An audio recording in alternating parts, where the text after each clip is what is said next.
Finally இந்த வீடியோவோட நம்மளோட 3 டாட் ப்ளவுஸ்க்கான பேட்டர்ன் டிராஃப்டிங் கம்ப்ளீட் ஆயிரும். வேறு சைஸஸ்க்கான டீட்டெயில்ஸ் வந்து நான் வாட்ஸ்அப் சேனலில் கொடுத்துருக்கேன். ஸோ சேனல் லிங்க் வந்து டிஸ்கிரிப்ஷனில் இருக்குது. ஓகே, ஸோ அடுத்தடுத்த சைஸஸ்க்கு எப்படி சேஞ்ச் ஆகுது அப்படின்ற டீட்டெயில்ஸுமே வந்து கண்டினியூஸாக உங்களுக்கு வீடியோஸ் வரும். இன்னொரு முக்கியமான விஷயம், இது வந்து ஒரு ஸ்கில் பேஸ்டு பிஸ்னஸ் இல்லையா? அப்போ ஜஸ்ட் நம்ம பார்த்தோம் புரியலை அப்படின்னு போகாமல் அதை உட்காந்து நம்ம ட்ரை பண்ணணும். எவ்வளோ தூரத்துக்கு நீங்கள் மற்ற சைஸஸ்க்கு டிராஃப்டிங் பண்ணுறீங்களோ அந்த அளவுக்கு உங்களுக்கு நாலேஜ் இன்க்ரீஸ் ஆகும். ஸோ அதனால் வீடியோஸ் பார்த்துட்டே இருக்காமல் நீங்கள் வந்து பேட்டர்ன் போட்டு ட்ரை பண்ணுங்கள். உங்களோட ஸ்டிச்சிங் எக்ஸ்பீரியன்ஸை என்கிட்ட ஷேர் பண்ணணும்னு நினச்சாலும் தாராளமாக நீங்கள் கமெண்ட் செக்ஷனில் சொல்லலாம். ஓகே, இப்போ வந்து வேஸ்ட் பேண்ட் பார்க்க போகிறோம் இல்லையா? ஸோ நான் இங்கே வேஸ்ட் பேண்ட் எவ்வளோ கொடுக்க போகிறேன்? 2 இன்ச் கொடுக்க போகிறேன். ஸோ வந்து அதை டிசைட் பண்ணிக்கோங்க. நீங்கள் 2 இன்ச்னா 2 இன்ச், 2.5, 3 அதுக்கு மேலே போகாமல் பார்த்துக்கோங்க. ஃபஸ்ட்டு வந்து ஒரு ஸ்ட்ரைட் லைன் போட்டுக்கோங்க. அந்த இடத்துல அன்ஈவனாக இருக்கக்கூடாது. அதுக்கு மேலே நான் ஸ்டிச் அலவன்ஸ், அதாவது மடித்து திருப்புறதுக்காக ஒரு 1 இன்ச் வந்து நான் கொடுக்க போகிறேன். சில பேர் வந்து 1/2 இன்ச்லேருந்து மடித்து திருப்பாங்க. பட் நான் இங்கே வந்து ஒரு 1 இன்ச் கொடுக்குறேன். ஏன்னா இந்த ஏரியா வந்து நமக்கு எங்கே வரும்? வேஸ்ட்டு கிட்ட வரும் இல்லையா? ஸோ அந்த ஏரியா வந்து ரொம்ப திக்காக இருக்கணும். அப்போ தான் வந்து நம்ம ப்ளவுஸ் வந்து ரோல் ஆகாமல் இருக்கும். பொதுவாக நம்ம வேஸ்ட்டில் வந்து ஒரு 3 லேயர்ஸ் கிட்ட நம்ம ஆட் பண்ணுவோம். எதுக்கு நம்ம வேஸ்ட்டில் 3 லேயர் ஆட் பண்ணுறோம்? அப்போ தான் அந்த இடம் வந்து அந்த வேஸ்ட் வந்து திக்காக இருக்கும். திக்காக இருந்துச்சுன்னா நமக்கு ஒரு க்ரிப் இருக்கும். மேலே ப்ளவுஸ் வந்து சுருண்டு மேலே ஏறாமல் இருக்கும். ஸோ இப்போ அந்த ஸ்டிச் அலவன்ஸே நம்ம 1 இன்ச் கொடுக்கும்போது அந்த இடத்துல கொஞ்சம் எக்ஸ்ட்ரா ஃபேப்ரிக் வரும்போது அது ஒரு பெல்ட் மாதிரி நமக்கு ஒரு க்ரிப்னஸ் வந்து கொடுக்கும். இதுக்கு மேலே நான் வந்து 2 இன்ச் வந்து கொடுக்க போகிறேன். நான் வந்து 2 இன்ச் தானே வேஸ்ட் பேண்டோட வித்து கொடுத்துருக்கேன். ஸோ அதனால் அந்த 2 இன்ச்சை நான் இங்கே மார்க் பண்ணுறேன். நீங்கள் 2.5 கொடுத்துருந்தீங்கன்னா அந்த 2.5 இந்த 1 இன்ச்சுக்கு மேலே மார்க் பண்ணிக்கோங்க. ஸோ டைம் இல்லைன்னு வீடியோவை ஸ்கிப் பண்ணாதீங்க. நிறைய டீட்டெயில்ஸ் வந்து நீங்கள் மிஸ் பண்ணுறதுக்கு சான்ஸ் இருக்குது. ஸோ இப்போ மேலே வந்து நம்ம கொஞ்சம் வந்து ரைஸ் பண்ணுவோம். ஏன் பண்ணுறோம்? நம்ம ப்ளவுஸ் பேட்டர்ன்லேயும் பண்ணியிருந்தோம். ஒரு 1.5 அந்த மாதிரி நம்ம ரைஸ் பண்ணியிருந்தோம் இல்லையா? ஸோ அப்போ இந்த வேஸ்ட் பேண்ட்லேயுமே நம்ம ரைஸ் பண்ணணும். இப்போ அங்கே நான் 1.25 இல்லைனா 1.5 நான் ரைஸ் பண்ணியிருக்கேன் அப்படின்ற போது இங்கேயும் அதே பண்ணணும் அவசியம் கிடையாது. வேஸ்ட் பேண்டில் வந்து ஒரு 1/2 இன்ச்லேருந்து ஒரு 1 இன்ச் வரைக்கும் நம்ம ரைஸ் பண்ணலாம். நான் இப்போ இங்கே வந்து ஒரு 3/4 இன்ச் வந்து நான் ரைஸ் பண்ணுறேன். அதுக்கப்புறம் நம்ம மார்க் பண்ண வேண்டியது இந்த கர்வ் லைன்.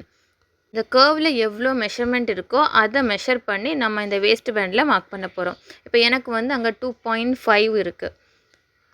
அந்த ரெட் கலரில் இருக்கு இல்லையா? அந்த லைன் அது வந்து 2.5ல் இருக்குது.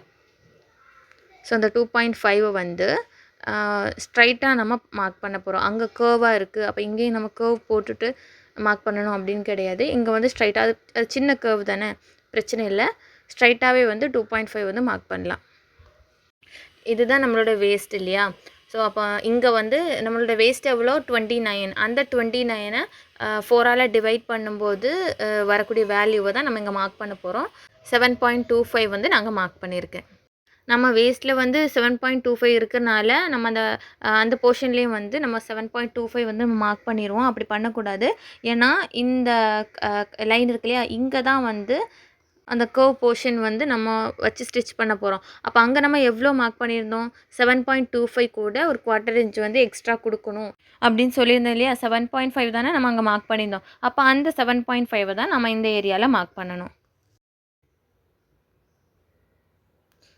இது 2 நம்ம இப்படி தானே ஜாயின் பண்ண போகிறோம். அப்போது அந்த ஏரியாவில் என்ன வேல்யூ வருதோ அதுதான் நம்ம இங்கேயும் மார்க் பண்ணணும்.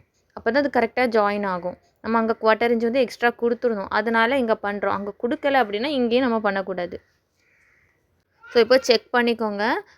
கர்வாக தான் செக் பண்ணணும்னு அவசியம் கிடையாது. ஏன்னா கொஞ்சம் தான் நம்ம எக்ஸஸ் கொடுத்துருக்கோம் மேலே. ஸோ அதனால் ஸ்ட்ரைட்டாகவே 7.5 எங்கே வருது அப்படின்னு பார்த்துட்டு அதில் வந்து நான் மார்க் பண்ணிக்கிறேன்.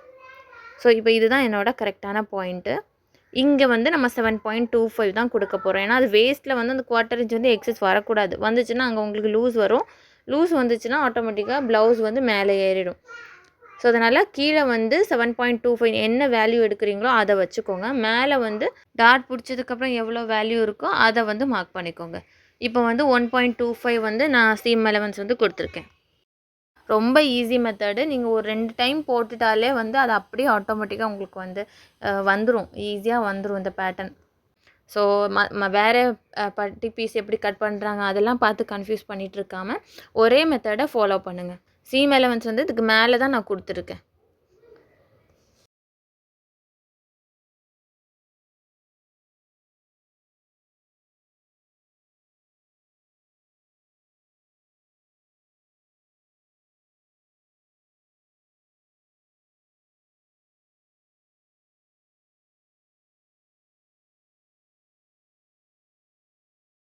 ஸோ அதுக்கப்புறம் ஸ்லீவ் டிராஃப்டிங் பேட்டர்ன் பேப்பரை வந்து நான் 2ஆக ஃபோல்ட் பண்ணி வச்சுருக்கேன். ஸோ ஸ்லீவ்லேருந்து நீங்கள் எவ்வளோ எடுக்கிறீங்களோ அதை வச்சுக்கோங்க. நாங்கள் 7 இன்ச் வைக்கிறேன். ஸோ மேலே 1/2 இன்ச் வந்து ஸ்டிச் பண்ணணும், கீழேயும் 1/2 இன்ச் வந்து மடிச்சு அடிக்கணும். இப்போ 7 + 1 8 இன்ச். ஸ்லீவ்லேருந்து வந்து 8 இன்ச்சுன்னு எடுத்துக்கிறோம்.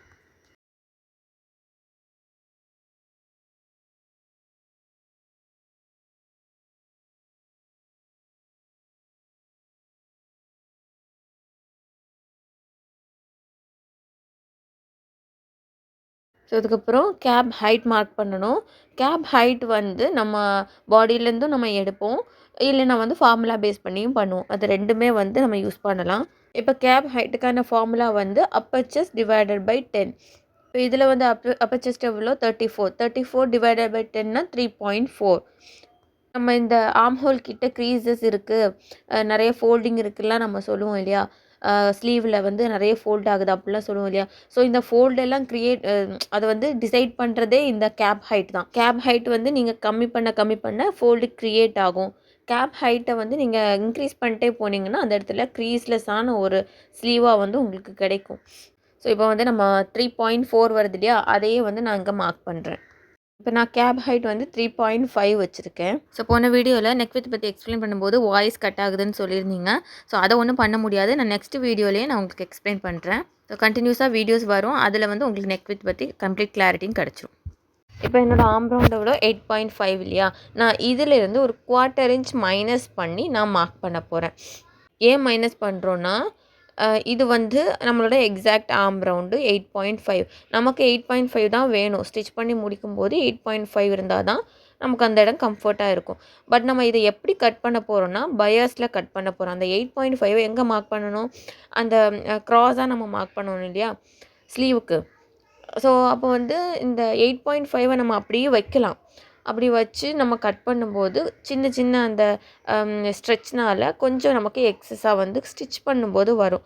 ஸோ அதை வந்து ப்ரிவென்ட் பண்ணுறதுக்கு நம்ம அந்த பேட்டர்ன் பேப்பர்லேயே நம்ம வந்து என்ன பண்ணுறோம், 1/4 இன்ச் வந்து மைனஸ் பண்ணுறோம். சில பேருக்கு நிறைய டிஃப்ரெண்ட் வரும். ஸ்டிச் பண்ணிகிட்டு இருக்கும்போது 1/2 இன்ச் டிஃப்ரெண்ட் வரும், 1 இன்ச் டிஃப்ரெண்ட் வரும். ஒரு சைடு கரெக்டாக இருக்கும், இன்னொரு சைடு நல்ல டிஃப்ரெண்ட் வரும். அதுவும் ஃப்ரண்ட் சைடு. ஏன்னா ஃப்ரண்ட் வந்து இன்னும் நம்ம கர்வ் கொடுப்போம் இல்லையா? அப்போ அந்த இடத்துல இன்னும் எக்ஸ்ட்ரா வந்து உங்களுக்கு ஃபேப்ரிக் வராமல் இருக்கும். அது அப்படிலாம் வந்தால் ஸ்லீவ் பேட்டர்னே கம்ப்ளீட்டாக தப்பாக போட்டிருக்கீங்கன்னு தான் அர்த்தம். ஸோ நீங்கள் கொடுத்த ஆர்ம் ரவுண்டும் இந்த ஸ்லீவ் பேட்டர்னும் கரெக்டாக இருக்குது அப்படின்னா பெரிய டிஃப்ரெண்ட் எதுவுமே வராது. 98% கரெக்டாக மீட் ஆகும். அதுலேயும் இந்த 1/4 இன்ச் நம்ம மைனஸ் பண்ணிட்டோம்னா எந்த ப்ராப்ளமும் ஸ்லீவ் ஜாயின் பண்ணும்போது வரவே வராது. ஓகே. இப்போ ஸ்லாண்டிங் லைனில் வந்து நான் 8.25 தான் நான் வச்சுருக்கேன். 8.25 நான் எங்கே வந்திருக்கோ கேப் ஹைட் மார்க் பண்ணியிருக்கேன் இல்லையா? அங்கே எங்கே வந்திருக்கோ அங்கே வந்து நான் மார்க் பண்ணியிருக்கேன். இப்போ அதை நான் 2ஆக ஃபோல்ட் பண்ணி அதோட சென்டர் பாயிண்ட் எடுத்துட்டு அந்த பாயிண்ட்லேருந்து 1/2 இன்ச் மேலே நான் மார்க் பண்ணுறேன். உங்களுக்கு தெரியுதா? சென்டர் பாயிண்ட் அது. சென்டர் பாயிண்ட்லேருந்து 1/2 இன்ச் மேலே மார்க் பண்ணியிருக்கேன். ஸோ இப்போ இந்த பாயிண்ட் இருக்கு இல்லையா? இது வந்து நான் 1 இன்ச் மார்க் பண்ணியிருக்கேன். நீங்கள் 40 அபோவ் ஸ்டிச் பண்ணுறதா இருந்தால் 1.25 வந்து அந்த இடத்துல மார்க் பண்ணிக்கோங்க. ஸோ அதுக்குள்ளே இருக்கக்கூடிய பஸ்ட் சைஸ்க்கு வந்து 1 இன்ச்சே வந்து போதும் அந்த இடத்துல. ஸோ இப்போ நான் வந்து அந்த 2 பாயிண்ட்டும் மீட் ஆகிற மாதிரி நான் ஸ்கேல் வச்சு ட்ரா பண்ணிட்டேன். இப்போ அதை அப்படியே டேர்ன் பண்ணி மற்ற பாயிண்ட்டு, அதாவது நம்ம 8.25 வந்து மார்க் பண்ணியிருக்கோம் இல்லையா? அந்த பாயிண்ட்டும் சென்டர் பாயிண்ட்டும் மீட் ஆகிற மாதிரி கனெக்ட் பண்ண போகிறேன். ஸோ ரொம்ப ஸ்மூத்தாக இருக்கணும். எங்கேயுமே வந்து ஒரு ஆங்கிள் ஷேப் வந்து வரவே கூடாது. இந்த கர்வ்னு கிடையாது. நம்ம எந்த இடத்துல நம்ம கர்வ் போடுறதா இருந்தாலும் ஆங்கிளாக இருக்க மாதிரி இருக்குன்னா கண்டிப்பாக நீங்கள் அதை உடனே சேஞ்ச் பண்ணணும்.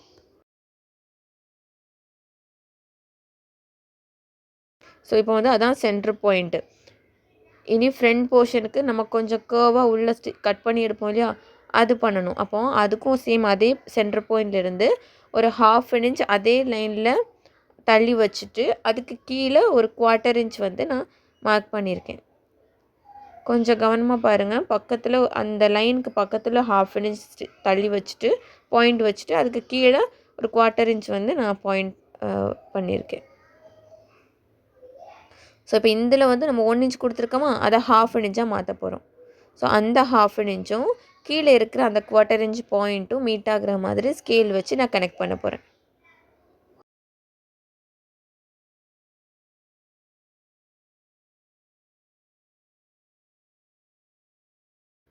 அதுக்கப்புறம் ஸ்கேல் அப்படியே டர்ன் பண்ணி சேம் அதே மாதிரி நம்ம அந்த 8.25ல் மேட்ச் பண்ண போகிறோம்.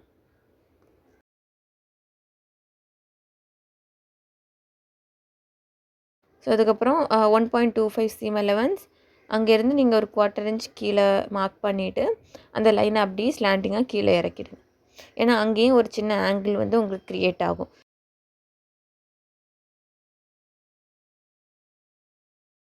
ஸ்லீவ் ரவுண்ட் வந்து 6 இன்ச்சு.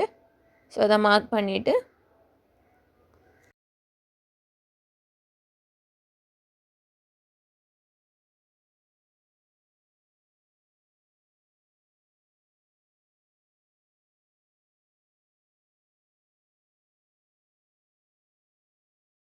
ஸோ அவ்வளோதான், பேட்டர்ன் கம்ப்ளீட் ஆகிடுச்சு. நான் அகெயின் சொல்கிறேன், வேறு சைஸஸ் நீங்கள் இப்போ உடனே ட்ரை பண்ணணுன்னா சேனலில் வந்து நிறைய சைஸஸ்க்கு எப்படி சேஞ்ச் பண்ணணும் அப்படின்ற டீட்டெயில்ஸ் வந்து கொடுத்துருக்கேன். வாட்ஸ்அப் சேனல் லிங்க் வந்து டிஸ்கிரிப்ஷனில் இருக்குது. ஸோ அதை போய் பாருங்கள். உங்களுக்கு ஏதாச்சும் டவுட்னால் நீங்கள் தாராளமாக கமெண்ட் செக்ஷனில் கேட்கலாம்.